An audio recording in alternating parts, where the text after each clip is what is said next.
Welcome back to my channel Jain recipes by Khyati Mehta.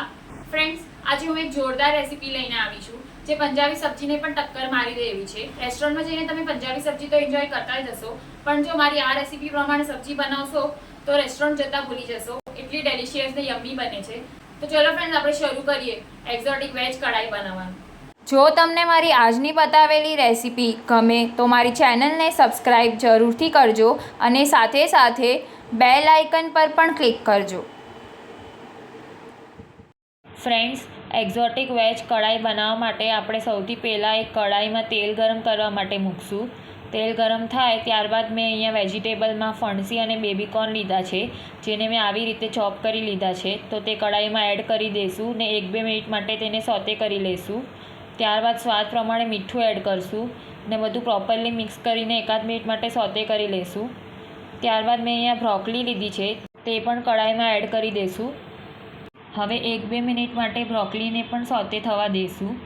Broccoli, baby corn અને ફણસીને cook થતાં થોડીક વધારે વાર લાગે છે, માટે 2 ચમચી જેટલું પાણી એડ કરશું ને મિક્સ કરી લઈશું ને કઢાઈને લીડથી કવર કરી દઈશું ને 2 થી 3 મિનિટ માટે વેજીટેબલને કૂક થવા દઈશું સ્લો ફ્લેમ પર. હવે આપણે ચેક કરી લઈએ વેજીટેબલ સોફ્ટ થયા છે કે નહીં. વેજીટેબલ ઓવરકૂક નથી કરવાના, કેમ કે હજી આગળ બીજા વેજીટેબલ એડ કરવાના છે, તો ત્યારે પણ તે કૂક થશે. તમે જોઈ શકો છો બેબીકોર્ન અને બ્રોકોલી પ્રોપરલી સોફ્ટ થઈ ગયા છે, એટલે ફણસી પણ સોફ્ટ થઈ જ ગઈ હશે. હવે મેં અહીંયા રેડ કેપ્સિકમ અને યલો કેપ્સિકમ લીધા છે, તેને મેં મીડિયમ સાઇઝના ચોપ કરી લીધા છે, તે પણ એડ કરી દઈશું. તેને પણ 1-2 મિનિટ માટે સોતે કરી લઈશું. ત્યારબાદ સૌથી છેલ્લે ઝુકીની એડ કરશું. ઝુકીની જલ્દી સોફ્ટ થઈ જાય છે, માટે ઝુકીની સૌથી છેલ્લે એડ કરવી. હવે સ્વાદ પ્રમાણે મીઠું એડ કરીને બધું પ્રોપરલી મિક્સ કરીને 1-2 મિનિટ માટે સોતે કરી લઈશું. મીઠું પહેલાં પણ એડ કરેલું, માટે તે હિસાબથી એડજસ્ટ કરીને લઈ લઈશું. ત્યારબાદ બધા મસાલા લઈ લઈશું. ધાણા, જીરું, મરચું અને હળદર બધું પ્રોપરલી મિક્સ કરી લઈશું. વેજીટેબલ બધા પ્રોપરલી સોફ્ટ થઈ ગયા છે, તો હવે આપણે તેને સાઈડમાં મૂકી દઈશું. હવે દહીંવાળું મિક્સર રેડી કરશું. તેની માટે એક બોલમાં દહીં લઈશું. તેમાં થોડોક ચોખાનો લોટ એડ કરશું, જેથી કરીને દહીં ગરમ થાય તો ફાટી ન જાય.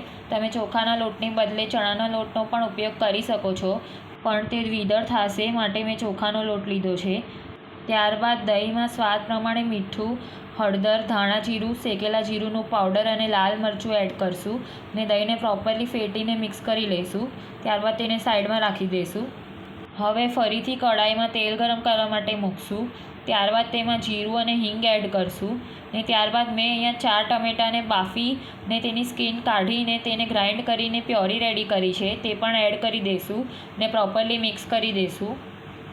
ત્યારબાદ મસાલા લઈ લઈશું. મેં અહીંયા વેજ કઢાઈનો મસાલો લીધો છે. તમારી પાસે જો તે અવેલેબલ ન હોય તો તમે તેની બદલે ગરમ મસાલો લઈ શકો છો.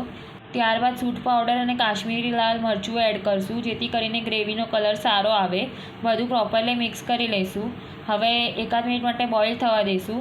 આપણે જે દહીંનું મિક્સર રેડી કર્યું હતું તે એડ કરી દઈશું ને પ્રોપરલી મિક્સ કરી લઈશું.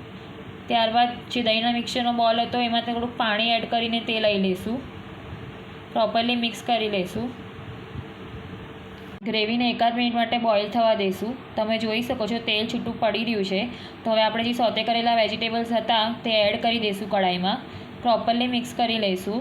ફ્રેન્ડ્સ, જો તમને મારી બતાવેલી રેસીપી ગમે તો મારી ચેનલને લાઇક, શેર અને સબસ્ક્રાઈબ જરૂરથી કરજો અને મને કમેન્ટ કરીને જણાવજો રેસીપી કેવી લાગી અને ચોક્કસથી રેસીપી ટ્રાય કરજો.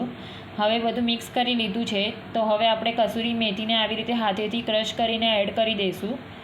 સાથે સાથે પર્પલ કેબેજ છે, તેને પણ મેં ઝીણી ચોપ કરી લીધી છે, તે પણ એડ કરી દઈશું. બધું પ્રોપરલી મિક્સ કરી લઈશું. આપણી એક્ઝોટિક વેજ કઢાઈ બનીને રેડી છે. હવે હું તમને નજદીકથી બતાડું છું. તમે જોઈ શકો છો દહીં એડ કરવાથી દહીં ફાટ્યું નથી અને ગ્રેવી પણ એકદમ સ્મૂથ જ રહી છે. બધું જ પ્રોપરલી કૂક થઈ ગયું છે. તમે જોઈ શકો છો તેલ છૂટું પડી રહ્યું છે. તો આપણી એક્ઝોટિક વેજ કઢાઈ બનીને રેડી છે. મેં તેને કોથમરી અને પર્પલ કેબેજથી ગાર્નિશ કરી લીધું છે. હું અહીંયા તેને ફુલકા રોટલી સાથે સર્વ કરું છું. તમે તેને નાન, પરાઠા, કુલચા સાથે એન્જોય કરી શકો છો. જોતાં જ ખાવાનું મન થઈ જાય છે ને. Thank you friends for watching my video. ફરી મળશું નેક્સ્ટ રેસીપી સાથે. Bye bye.